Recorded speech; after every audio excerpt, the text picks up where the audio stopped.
Hello and welcome to our lecture on some themes from the Confessions. I would like to direct your attention to the second book of the Confessions of St. Augustine, particularly in chapter 2.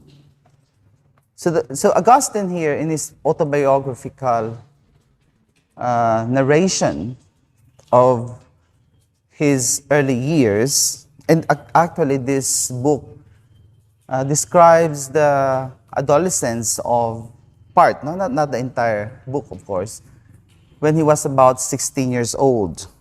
And here, this is where you also find the famous story about Augustine in his stealing of the pears. Now remember that there's a very famous story wherein Augustine described how, together with his friends, they stole some pears in the neighboring orchard.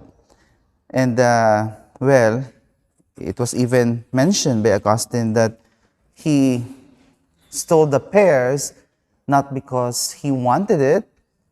He stole the pears out of not even peer pressure, in some sense, but it is because he delights, or rather, there is something in him that wanted to, there's something in him that pushes him. There's a propensity to commit such act. And of course, we know later on this will be elaborated by Augustine theologically as the concupiscence, no? Or the desire or the propensity to commit sin.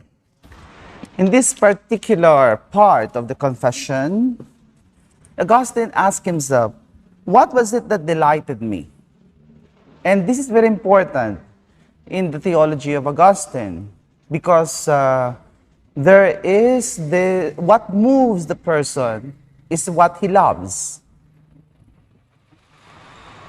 Well, Thomas Aquinas would have elaborated on the will, on intelligence, on conscience, and so on and so forth.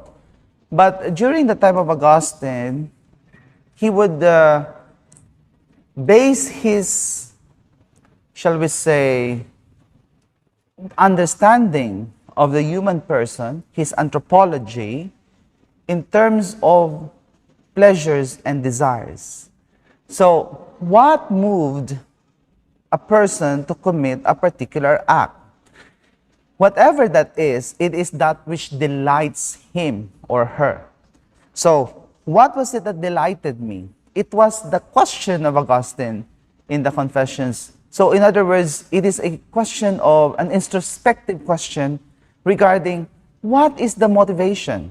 What made Augustine commit such acts in his, or what motivates him to commit acts like that, or what motivates him to plan to commit acts. No? So it's a human understanding, and the understanding of the human person. It is a kind of an anthropology. So the answer of Augustine to what was it that delighted him is very interesting. He said that only loving and being loved. So Augustine desired to be loved and to love. And for him, it is the way, or rather it is the motivation by which he commits certain acts. This is very human, no? This is very human. One of the most basic needs of the human person, of course, other than food and security, I believe is affection. We want to be part of a group. We want to be not really part of the big group, but we want to know that there is someone who matters to us and that we matter also for someone. And that's a very important element in the human life. So, that human desire to be loved and to love is very basic. Sad is the person who knew that no one loves him or that no one cares for him. Even little babies, no? Of course, we know that it's for survival, but even little babies, they do wanted to feel secure by having someone with them. And so we continue here. When Augustine was young, he wanted to love and be loved. That is his motivation. That is the one that pushes him. I'm not sure, but I think you have heard this saying or question, ano? I forgot that there was, I think, a commercial that says something like, what makes you wake up in the morning? Or something like that, no? Bakit ka bumabangon sa umaga? Ah, ganun ba? Or something like that. What wakes you up? Or what makes you do the things that you ought to do? Like, you go to work or you're working. What motivates you? Of course, there are other motivations. Like, for example, you want to get rich, you want to be famous, you want to be in control, you want to be powerful, and there are many others. In fact, the Gospel of Matthew and Luke describe these very basic desires in the temptation of Jesus in the desert. So number one, which is very basic, is material possessions. That's why Jesus was tempted to be secure in food. Of course, food, the bread at the time, is the symbol of your security. So Satan, or the tempter, took a stone and told Jesus, okay, if you are the Son of God, you transform this stone into bread. It is a temptation of security, finding security in material possessions. Nowadays, it's no longer bread that tempts us, because the bread actually is just a symbol of that need for material sufficiency. It may be in the form of your bank account or in the form of your real estate. So, when you see your bank account diminishing, what's your reaction? If it's less than like a certain amount, maybe you're troubled.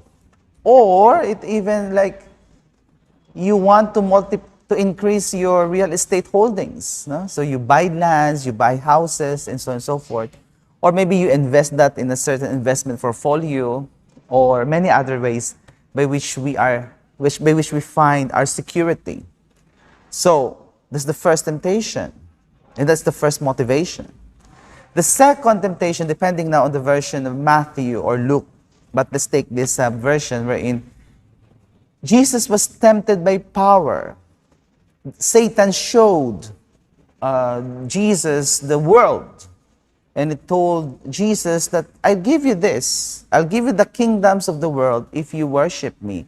It's a temptation for power and control. People, well, not to certain degrees, not the same for all of us. We wanted to be powerful. We wanted to be in control. We want to be able to command. We want to be able to influence others. That is the second temptation, or the third temptation, depending on the version that you are trying to read. And the third temptation now is when Satan, or the tempter, brought Jesus to the parapet of the temple, or to the highest rooftop of the highest part of the temple, and he said, okay, jump, because if you are truly the Son of God, God will take care of you. He will send angels to make sure that not even that your foot will not be like hurt or scratched or whatever. So now many scholars would say that this temptation is the temptation of affection, the temptation of knowing that someone loves you. So Jesus was tempted here by Satan in terms of, is God the Father, is God whom you called Father really loves you? Does he? So, If he really loves you, he will protect you.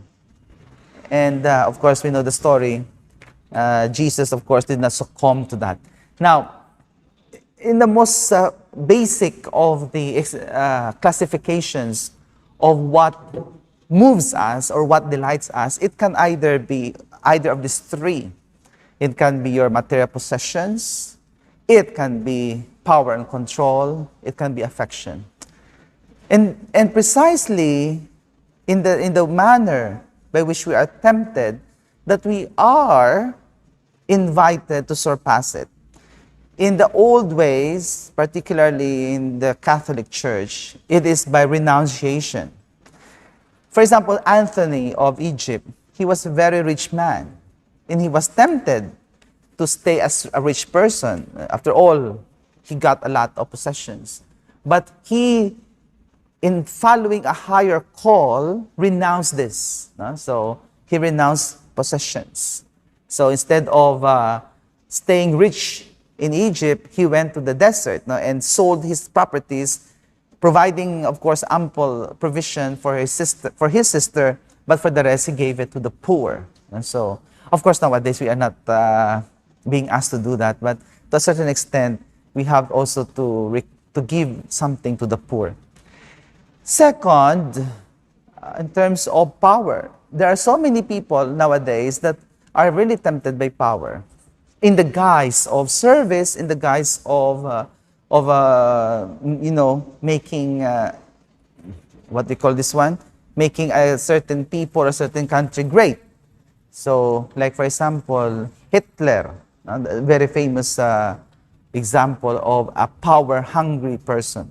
And some of us are all, of course, longing for love. No? So that is for Augustine. In Augustine, the temptation, he's more inclined in doing things by whatever that delights him.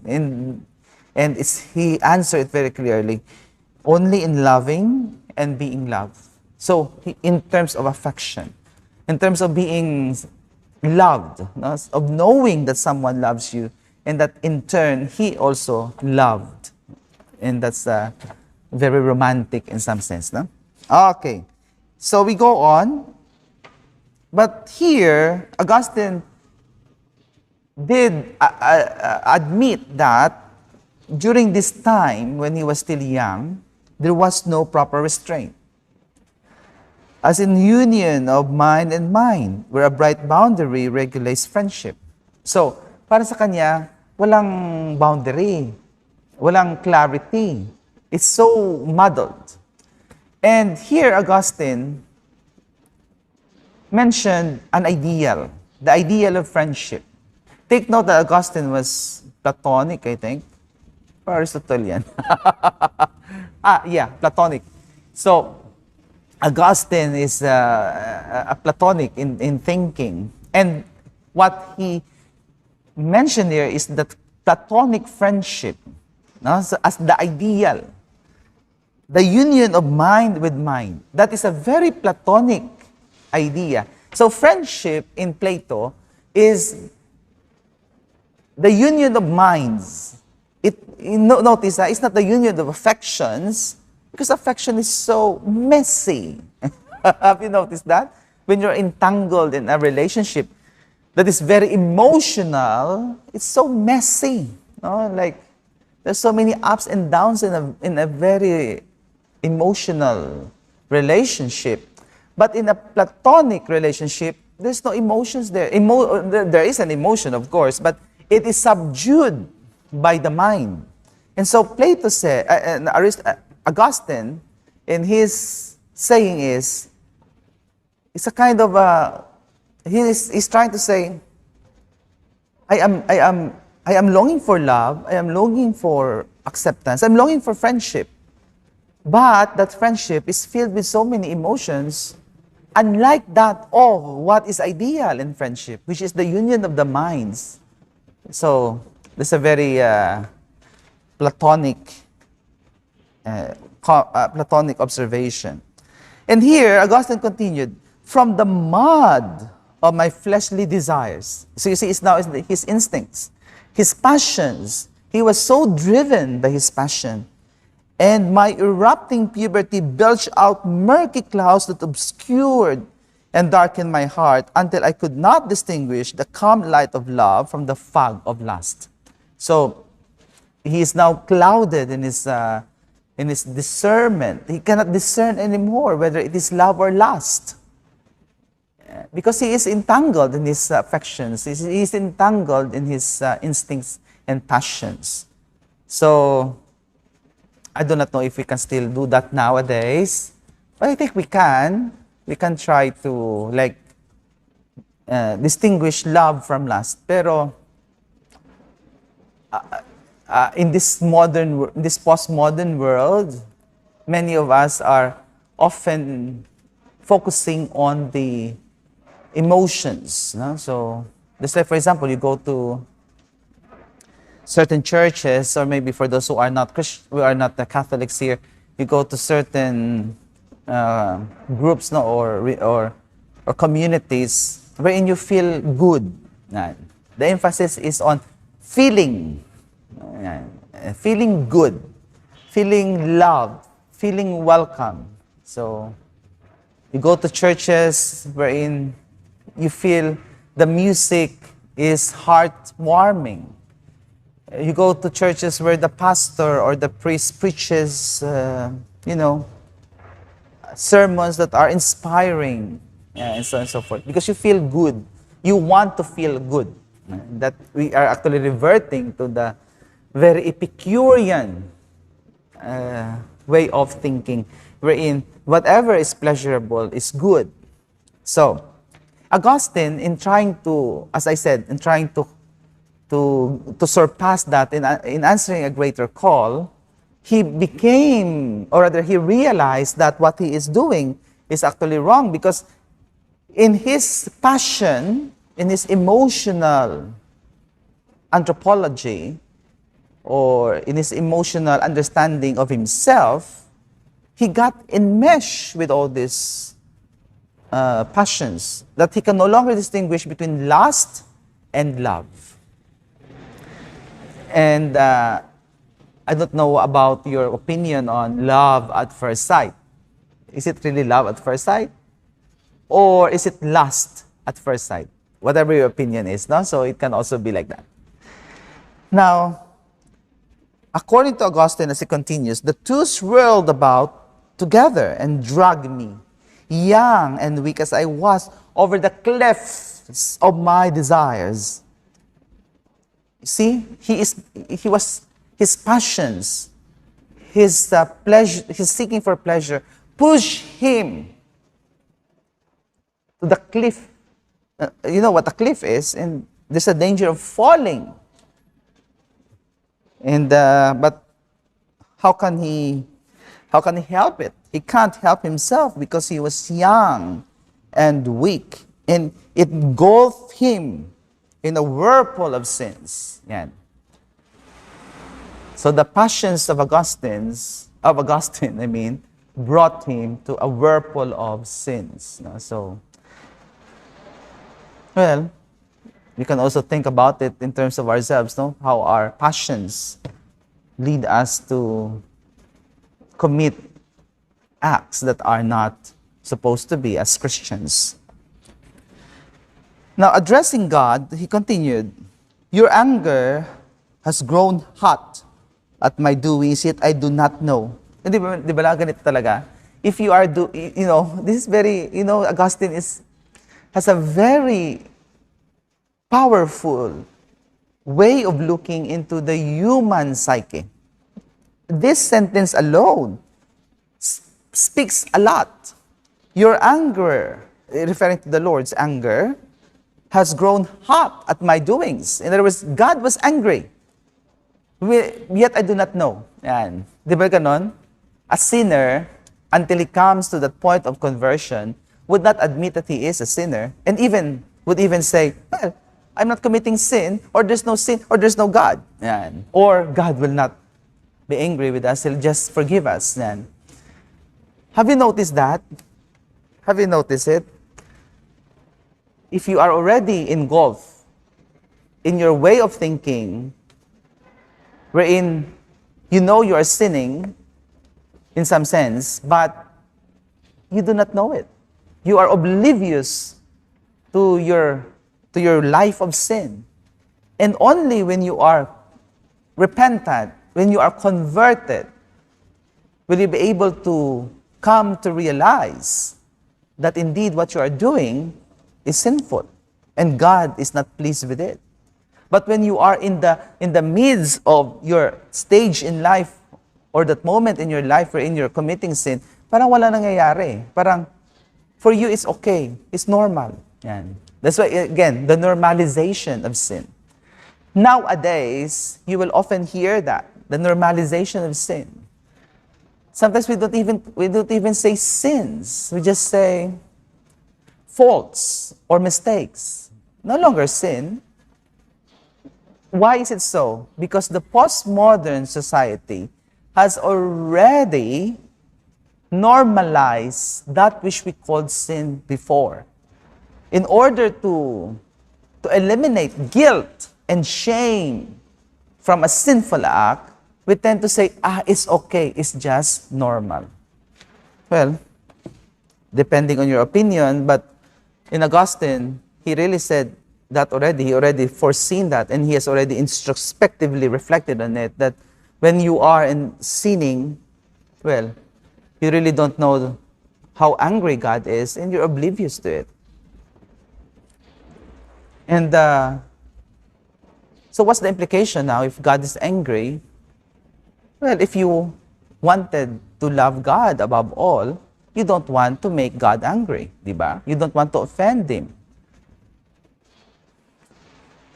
Again, the question of, these are complicated na eh. In our days, nowadays, no? These questions become so complicated. Pero, in the most basic understanding, if you love God, you don't want to offend God. That's it. That's how simple it is. That's why for Augustine, he realized when he was writing, of course he was already old when he was writing the Confessions. So when he was looking back into his youthful years, he come to realize now that when he was doing these things, he doesn't seem to be bothered that these are sinful things that he's doing. But now that he is old and has already been convinced that he wants to love God, he is sorrowful for the sins he committed when he was young. Why? Because Augustine wanted to love God above all. And you don't want to offend the person you love. You don't want to offend the person whom you profess to love or you want to love. And so, I was deafened. I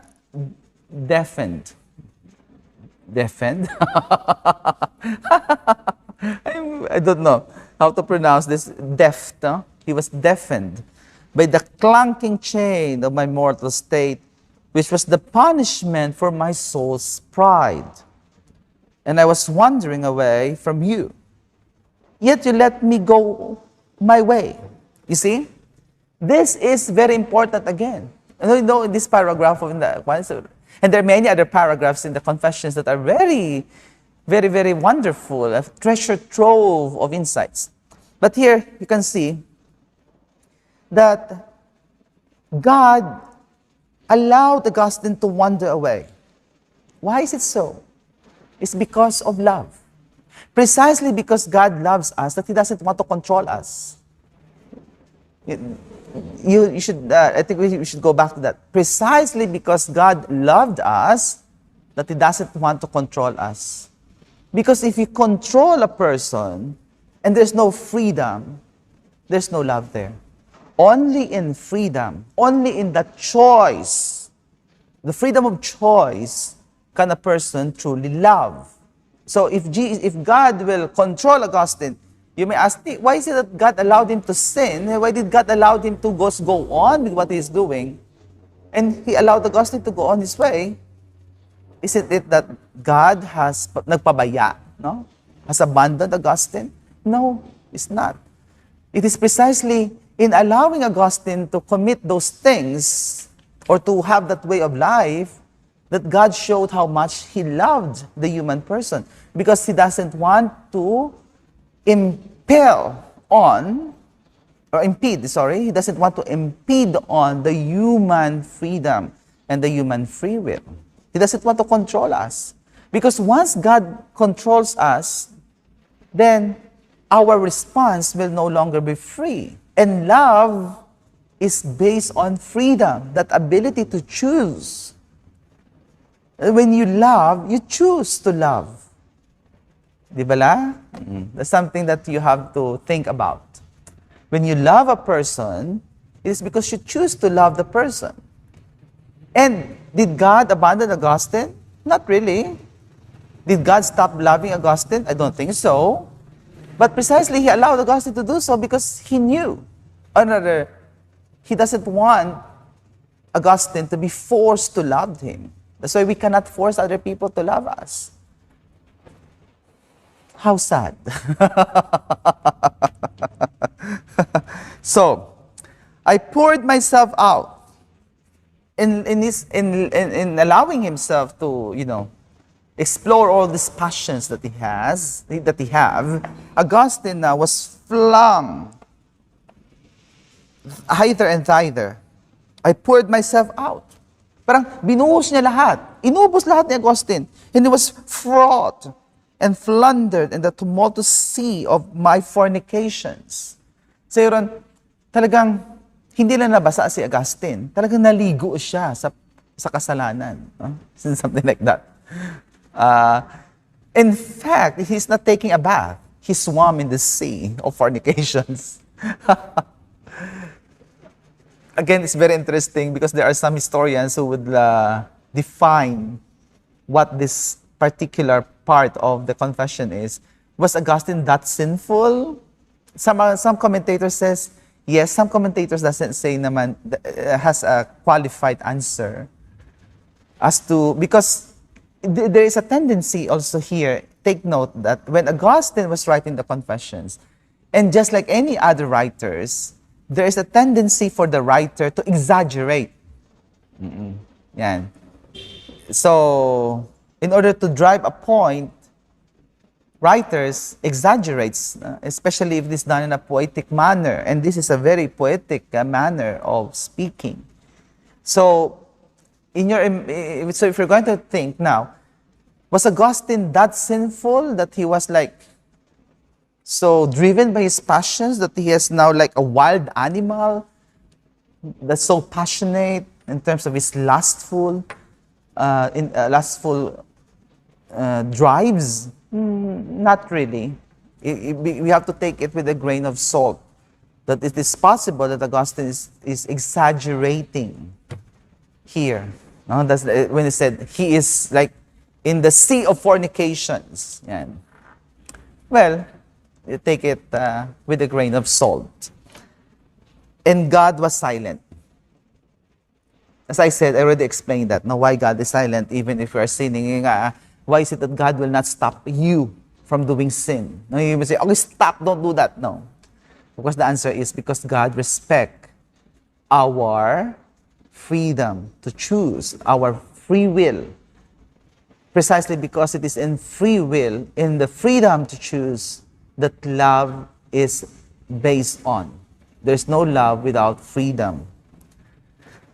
Oh my joy, how long I took to find you. He's now saying to God, you are my joy. How long it took me to find you. So the first question is, what is it delighted me? He said, and he answered, of loving and being loved. And then later on in this paragraph, he said, oh my joy, and referring to God. So here, we can see the dynamics of the change in the tone. Augustine taught that it is in loving and being loved by others that he finds joy. Pero later on, he realized in this paragraph that it is not the ultimate source of our delectio or delight. It is actually God who is the real source of our joy. So, Augustine in his wisdom now has come to realize that what was it that delighted me? Of loving and of being loved. By whom? By God. Okay? So that's why he was dismayed with himself. And he was saying, oh my joy, how long I took to find you. At the time you kept silence as I continued to wander far from you, and sowed more and more steril seeds to my own grief, abased by my pride and wearied by my restlessness. And this restlessness, this weary heart, this wearied and restless heart is actually an indication that we are looking for something. That despite all these things that we have, there's something more that we are searching for. So my dear students in the teachings of Augustine, and for those of you who are watching my YouTube channel, thank you for your time. And I think we should spend some time in reflecting on what you have heard in this particular paragraph, in this particular selection from the Confessions of Augustine. Until next time, God bless us all.